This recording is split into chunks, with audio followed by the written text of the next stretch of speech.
I know I've got this obsession with old myths and mysteries. It's what dragged me through 3 years of a grad program in ancient Near Eastern studies, surviving on coffee, and the thrill of uncovering even the smallest scrap of untranslated text. My thesis was supposed to be the ultimate deep dive, a translation of Sumerian texts so obscure most people had never even heard of them. My advisor had warned me, "You'll hit walls, Mia." And he was right. For months I'd hit dead ends, scanning the same dusty books, hoping for that one clue no one else had noticed. And then last week I found it. It was the last book I checked before calling it a day. Small, leather-bound, tucked between stacks of manuscripts in the rare book room. I almost missed it. As I flipped through, my eyes caught on a few familiar characters. Sumerian, half hidden in the margins, written in a tight, shaky script. That's when I spotted a name that stopped me cold. Raven's Peak. I'd never heard of it in any Sumerian records, let alone in a journal from the 1800s. The line it was in read like something out of a fever dream. "The black flocks that drink from the 1,000 veins, in the shadow of Raven's Peak." It didn't fit anything I'd seen before. My translation skills are solid, but this text made me double-check every symbol. And still, it left me more confused. Naturally, I had to dig deeper. And because I was, as usual, looking for the story behind the story, I wasn't surprised when the university databases came up empty. A little more internet sleuthing showed it was a tiny town buried somewhere in the Appalachian Mountains. A place that apparently didn't want to be found. The few mentions I could find were odd. People there had a reputation for being secretive, suspicious. Stories about strange rituals, unexplainable incidents, things that sounded like local legends, but with a grim twist. So like any self-respecting grad student who doesn't know how to stop, I packed a bag and drove out. Not the smartest choice, but I wasn't going to give up on a lead that could be the centerpiece of my thesis. It was just an old mining town, after all. The drive to Raven's Peak was long, winding, and ridiculously creepy.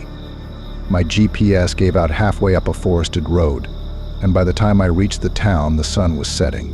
The place looked as if it hadn't changed since the 1950s.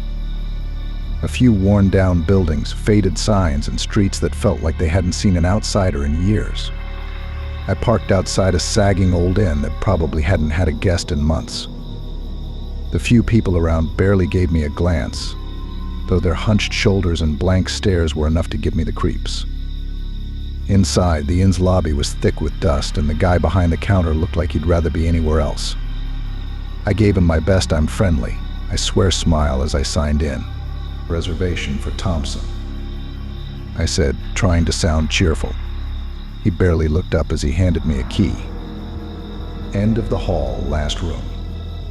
Breakfast at 7. Try to be gone by then." He didn't even say it like a joke, which should have been my first hint. But hey, I was here for a reason.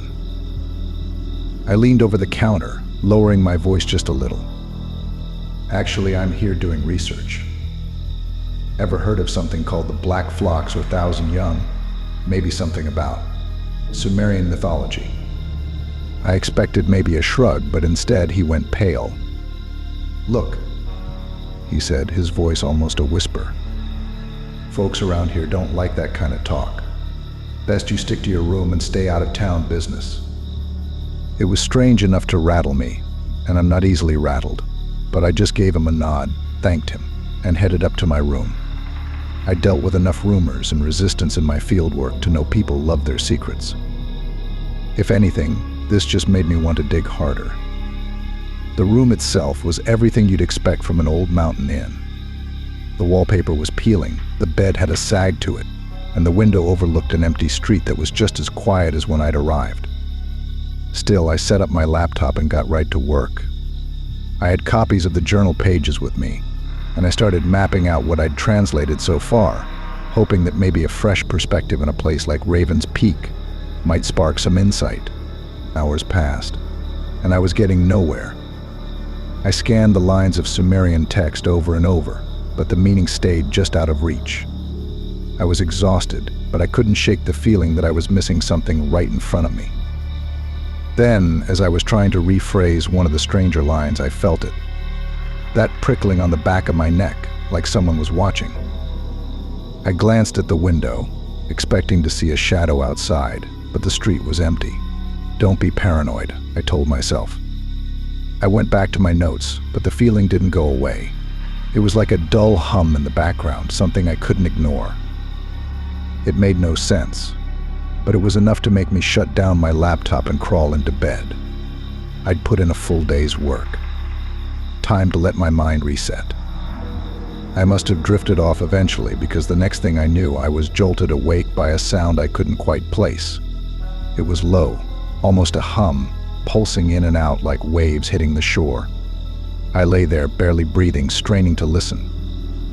The sound was faint, but distinct. A chant, or maybe just the wind. But as it grew louder, I realized it was coming from outside. I crept to the window and peered out, squinting against the darkness. My heart did this strange, sick flip when I saw them. Shadows. Figures in hoods, standing in a loose circle in the middle of the street. There were maybe 7 or 8 of them, each holding something in their hands, raised high. I couldn't make out their faces, just the shifting of shapes as they moved in sync, swaying with the rhythm of that sound. The chanting wasn't random. It was deliberate, almost. Ceremonial. I don't know how long I watched, but I couldn't tear my eyes away. The shadows shifted and flowed around each other, almost like they were moving as one. Finally, one of them stepped forward and lowered whatever it was holding, and as if on cue, they all stopped. Silence fell over the street like a blanket. I backed away from the window, heart racing. Every part of me screamed to pack up and get out of there. But then that little voice. My curiosity, that damn voice that got me into this whole mess, told me this was why I came. Something was here, hidden in this town's dusty, forgotten corners, and I was close. Tomorrow I'd go looking. The next morning I woke up with a vague sense that maybe I should leave, that I should just cut my losses and head back. But of course that part of me, the sane part, the rational voice that actually wanted a future, was already drowned out by the louder one, the one that was itching to get to the bottom of whatever was happening in this creepy little town. If the townsfolk were holding rituals in the middle of the night, I thought, that has to be worth investigating. And if it connected to the 1,000 young, even better. After a barely edible breakfast at the inn, I headed to the town library. Small towns like this always had a way of keeping records of their odd history, even if they tried to keep it out of sight. The library was exactly what I expected. Faded carpet, rows of books that looked like they'd been sitting untouched for decades, and the smell of must and mildew so thick I could practically taste it. There was a woman at the front desk, older, with a look that practically dared me to ask her anything. She barely looked up from her book as I approached, so I leaned in a little, mustering what little charm I had left. "Good morning. I was hoping to look at some old town records. Maybe newspapers, if you have any archives." Her eyes flicked up, suspiciously, as if I'd asked her to reveal some deep, dark family secret. "What kind of records?" "Just local history, mostly. Anything about events or folklore." I fumbled with my words, aware of how ridiculous I sounded. "You know, old stories." The woman raised an eyebrow. "Raven's Peak doesn't have folklore, miss. This is a respectable town." "Right," I said, nodding slowly. "Just thought I'd check, though. There was an event last night. I saw some people gathering in the street." That got her attention. Her lips pressed into a thin line and she straightened up in her chair. "Folks in this town don't like outsiders poking around in their business," she said, her voice just above a whisper. "Best you remember that." With that, she pointed me toward the microfilm reader. I could take a hint. I didn't push her further, and instead settled in to pore over what old newspapers and records I could get my hands on. I scrolled through headlines that ranged from the mundane to the downright strange. mining accidents, old fires, and crop failures. Then, somewhere in the middle of the grainy articles, something caught my eye.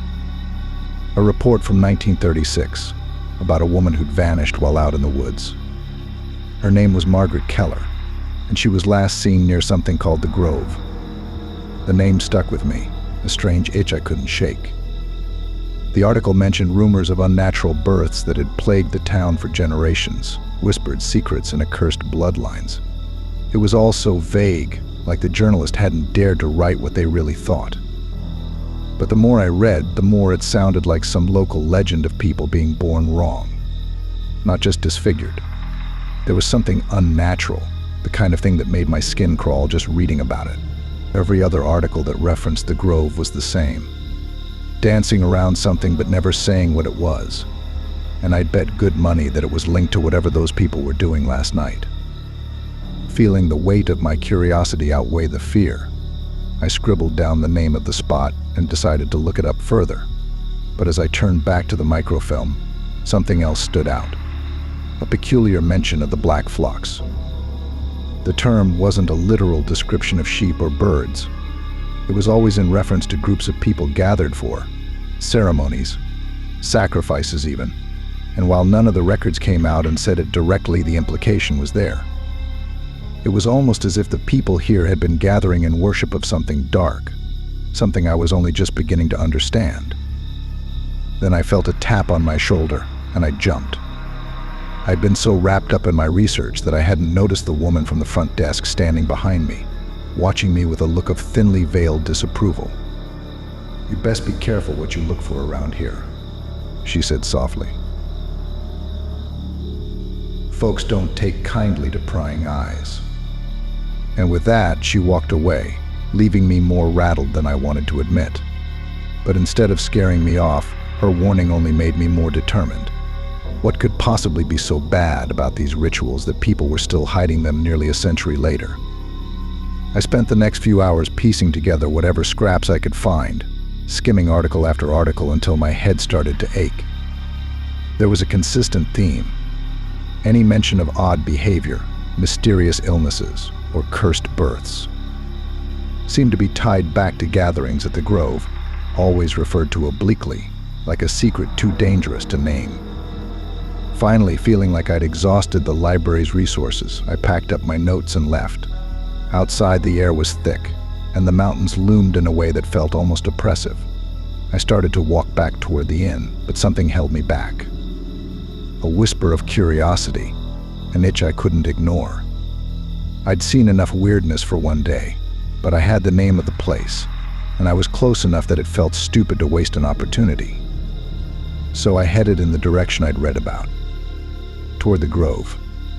The streets seemed quieter than usual, and I couldn't shake the feeling that someone was watching me as I walked. The few people I did see on the way either looked away or gave me that same hollow stare I was getting used to. But the closer I got to the edge of town, the fewer people there were. Houses grew sparser, the trees thicker, and the road turned from pavement to dirt. Eventually the trees parted, revealing a small, overgrown path leading off into the woods. I hesitated for a second, that familiar little warning bell going off in the back of my mind. But this was what I'd come for, wasn't it?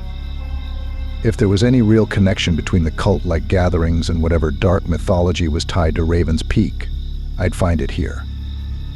I followed the path as it twisted through the trees, branches snagging at my clothes and crunching under my feet. The deeper I went, the more the atmosphere seemed to shift. Less like I was in a forest and more like I was intruding on something ancient. Something waiting. And the strangest part, the birds, the insects, everything was silent. Deadly, unsettling silence, as if even nature was holding its breath. Finally, I reached a clearing, the trees forming a ring around a barren, open space. There was a massive, gnarled tree in the center, old enough that its branches twisted and spiraled, like it had been growing for centuries. Roots knotted up from the earth, creating these almost sculptural shapes that cast weird shadows across the ground. And there, near the base of the tree, I saw it. Symbols carved into the bark, winding and overlapping like some grotesque script. They were unmistakably Sumerian, and they spelled out fragments of what I'd been translating back in the library. Thousand young. The black flocks. Words that made no sense alone but left me cold when I read them together. I'd expected maybe some graffiti or strange carvings, but this was intentional.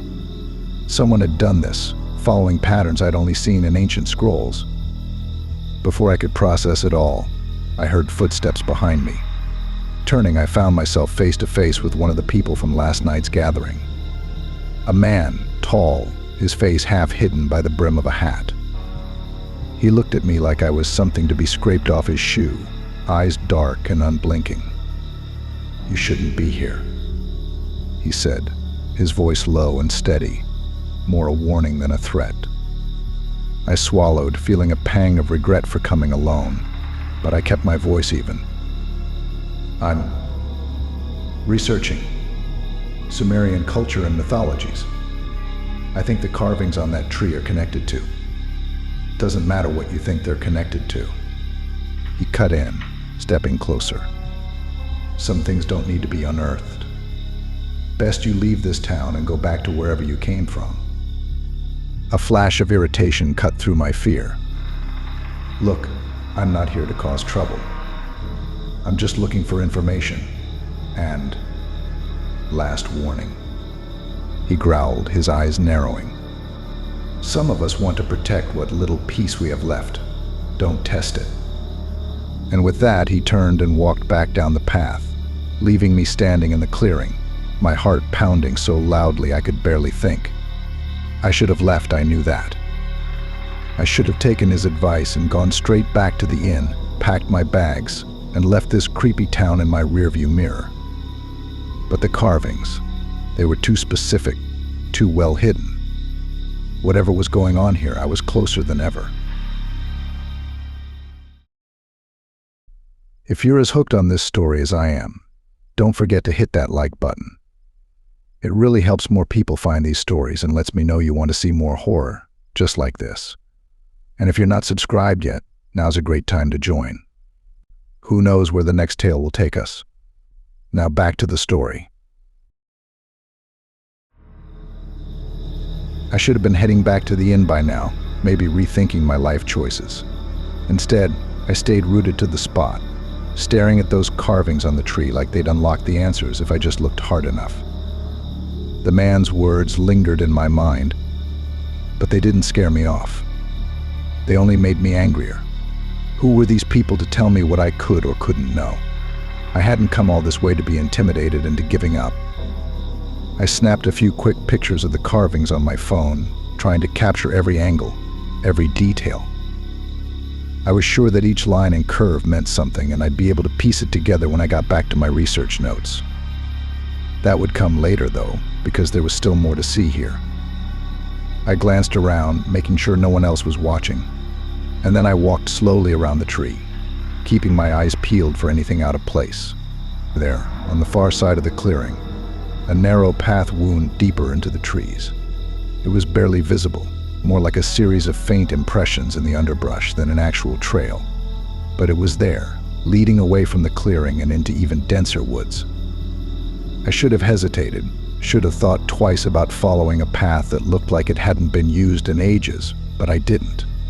My pulse was racing with excitement, and that reckless part of me, the part that had kept me digging in these strange histories, pushed me forward.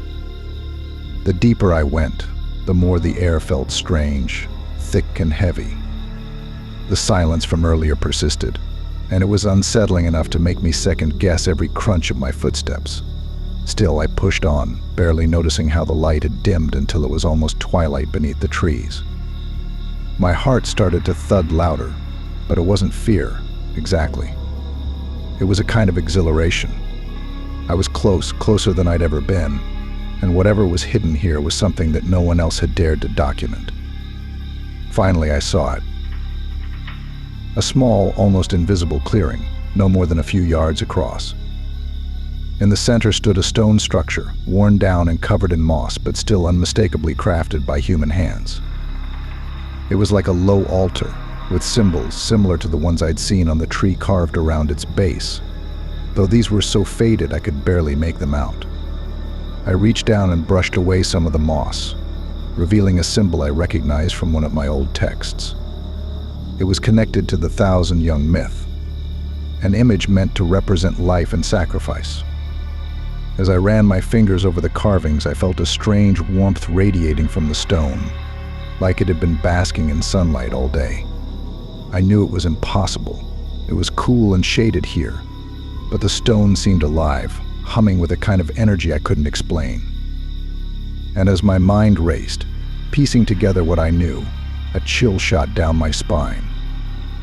The Thousand Young myth, the Black Flocks. They were connected to rituals, to offerings of blood and life. This wasn't just an altar. It was a place of sacrifice. The crunch of footsteps snapped me out of my thoughts. I froze, my breath catching as I scanned the trees. The footsteps were heavy and deliberate, not the shuffling of someone taking a casual stroll. Whoever was coming knew exactly where they were going, and I was in their way. I slipped behind the altar, crouching low, my heart hammering as I tried to make myself as small and invisible as possible. The footsteps grew louder, closer, until I could hear the faint rustle of fabric and the slow, steady breaths of whoever was approaching. I caught a glimpse of a figure.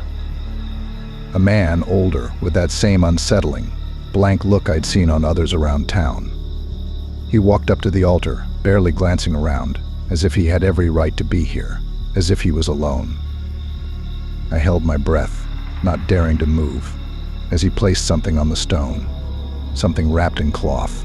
I squinted, trying to make it out, and realized with a jolt that it was a bundle of herbs and bones, tied together with a length of what looked disturbingly like hair. He muttered something under his breath, words I couldn't understand, and then he turned and left as suddenly as he'd arrived. I didn't move until his footsteps faded completely, and even then, I stayed crouched, every instinct telling me to stay hidden. But my curiosity wouldn't let me leave it at that. As soon as I was sure he was gone, I crept back to the altar, my eyes fixed on the strange bundle he'd left behind. The smell hit me before I even touched it. A pungent, earthy scent mixed with something metallic and sour. I unwrapped the cloth carefully, revealing a collection of bones, teeth, and dried herbs bound together. It was a crude, primitive thing, but I knew enough to recognize it as some kind of offering. The bones were small, delicate, like those of a bird or a small animal, but there was something unsettling about them, something that made my skin crawl. My phone buzzed suddenly, and I jumped, almost dropping the bundle. I checked the screen, just a notification. But it was enough to snap me back to reality, to remind me that I was alone, in the middle of the woods, handling a bundle of bones on a creepy altar. I wrapped it back up quickly, setting it down exactly where I'd found it, and backed away, wiping my hands on my jeans, as if I could scrub away the lingering unease. As I turned to leave, I caught a flash of something out of the corner of my eye. A movement in the trees. I froze, my breath hitching as I tried to make it out. For a second, I thought it was just a trick of the light, a shadow cast by the branches.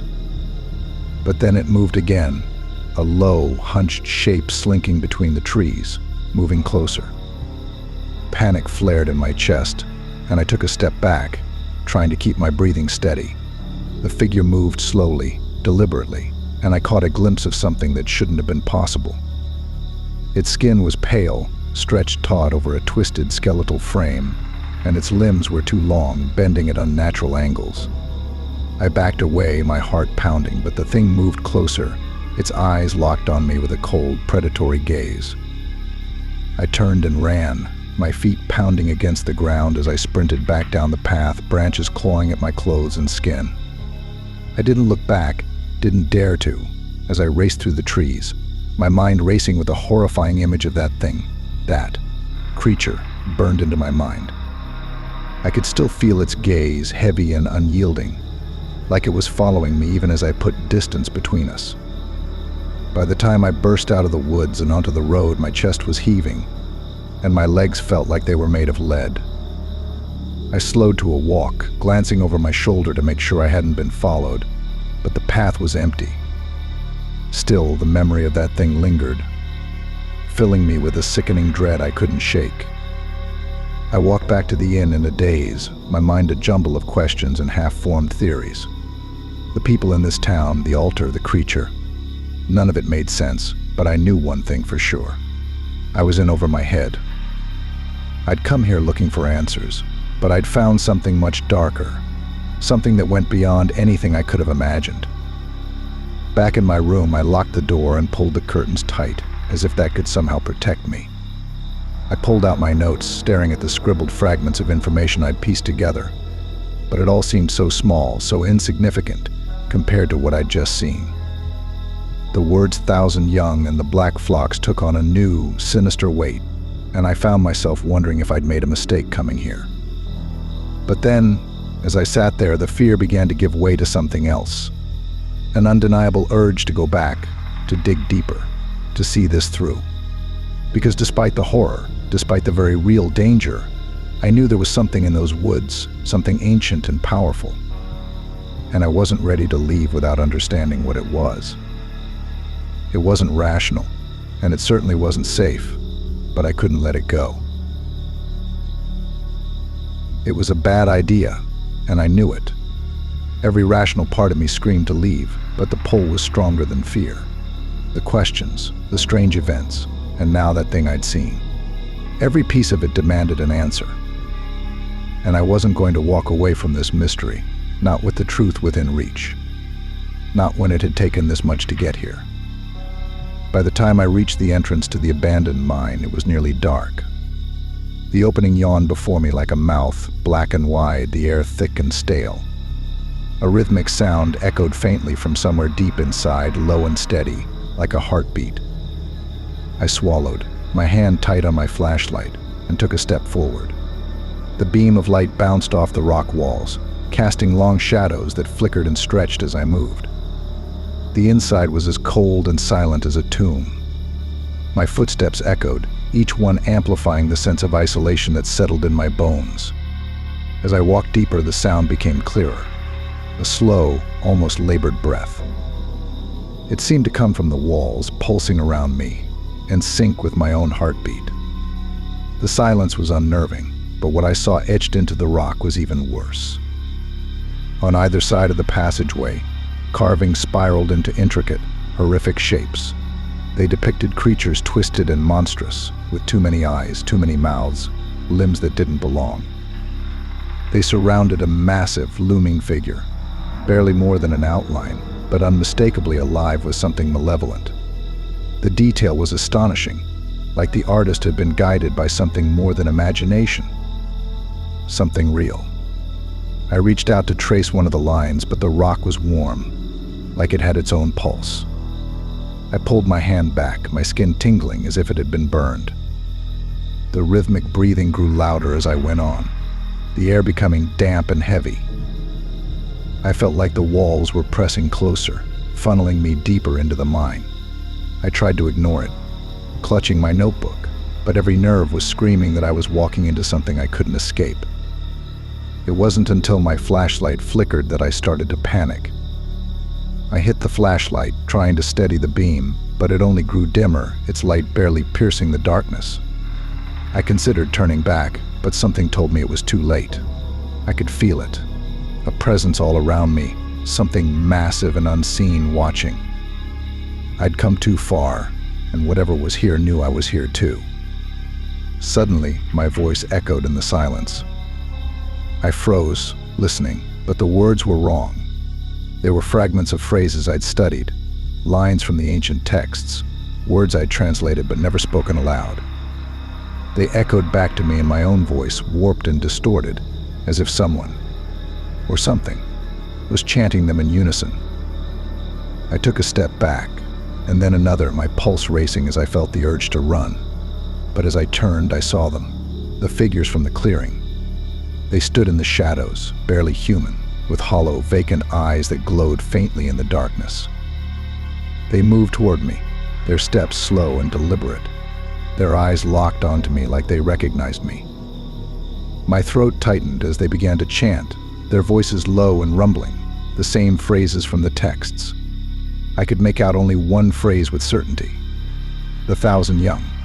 The words filled the cavern, echoing off the walls as they moved closer. They knew me. They were calling me by name. My legs felt like lead as I turned and bolted down the narrow passageway. The walls seemed to close in, forcing me deeper, the chanting growing louder with each step. My breath came in gasps as I stumbled through the darkness, barely able to keep my footing. My flashlight flickered one last time before dying completely, leaving me in pitch blackness. I ran blindly, my hands scraping against the rough stone walls, desperate to find a way out. But the mine seemed endless, each turn leading me further from the surface. I could feel them behind me, hear the faint shuffle of footsteps, the whispering chant that had shifted from ancient words to a single phrase. The Black Mother. I didn't understand what it meant, but the fear twisted in my gut, primal and all-consuming. I kept running, my lungs burning, my heart pounding as I felt the space around me tighten. The breathing from the walls grew louder, oppressive, until I could feel it vibrating in my bones, matching the beat of my heart. It was like the whole mine was alive, pulsing, aware of my every step. Finally, I stumbled into an open chamber, my hands skidding across cold, smooth stone. In the center of the room, illuminated by a faint, otherworldly glow, stood a massive idol, a twisted, nightmarish figure, towering above me with limbs that bent in impossible directions. Its face was featureless, but I felt its gaze on me, heavy and piercing. Around the base of the idol, figures kneeled, cloaked in shadows, their heads bowed. They didn't move, didn't acknowledge me, but I knew they were the source of the chanting. They were calling out to something ancient and unspeakable, something that had been waiting for me. I backed away slowly, but my foot hit something solid. A rough stone altar, low to the ground, with dried stains that could only have been blood. My mind raced, piecing together what I'd seen, what I'd read, and the sickening realization hit me. This wasn't just a shrine. It was a place of offering. The chanting grew louder, filling my head until I could barely think. The figures around the idol lifted their heads, their hollow eyes locking onto me. Their faces were blank, void of emotion, but there was a hunger in their gaze, a need that was almost tangible. They rose slowly, moving toward me with that same deliberate, relentless pace, their arms outstretched. I tried to move, but my body felt paralyzed, rooted to the spot as they closed in. My heart pounded, and I could barely breathe, the air thick with an overwhelming sense of doom. The last thing I saw before everything went black was the idol's face, shifting and warping, its form dissolving into a mass of writhing shapes. It reached out to me, its limbs elongating, twisting, as if it was pulling me into itself, consuming me. Weeks later, a hiking group stumbled upon a strange carving on the rocks near the entrance to Raven's Peak mine. The words were scratched deep into the stone, hurried and barely legible, a message that seemed left behind in sheer desperation. The Black Mother waits. She has many faces, many names. Don't follow the whispers. Don't look for the truth. And beneath that, a single word, inscribed with such force that the letters were nearly gouged out of the rock. Run. Thank you for coming on this journey with me. If you're feeling the chill from this story, drop a comment below. What do you think really happened to Mia? And if you enjoyed this dark dive, make sure to subscribe and turn on notifications so you never miss another descent into horror. I'll see you in the next story. If you dare come back.